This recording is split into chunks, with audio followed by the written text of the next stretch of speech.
Hello, my name's Dave Schulke. And I'm Jim Schulke. We're with the TwinPlumbers.com. We're here to talk about a tankless water heater and a regular water heater. What the pros and cons are. You know, we get questioned all the time. Hey, should I go with a tankless water heater? Should I switch with the tankless water heater? And actually, that's a really good question to consider. So what we're going to do is we'll start with a regular conventional type water heater. Definitely a lot less expensive, especially if you already have one.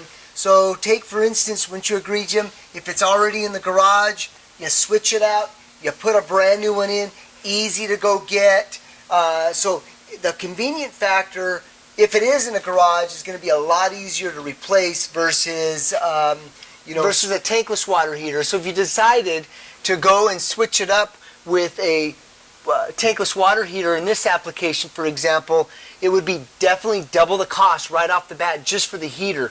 This heater would run, double the cost of this tank type 50-gallon heater. Right. The other issue would be on the tankless water heater is upsizing of the gas is a huge thing to consider, because if that gas line is undersized, which it typically is, especially if you're replacing your standard tank type heater, you'd have to run a designated line, so that increases the cost for this. Exactly. And keep in mind that the tankless is a lot more sensitive, so if the gas piping or the water pipes are not sized properly, you're not going to get the peak performance out of a tankless water heater. Correct. One thing about this storage tank is that it's heating up that 50 gallons or 30 gallons or 100 gallons water heater 24/7, whether you're using the water or not. So the energy savings between the two are probably about 30%.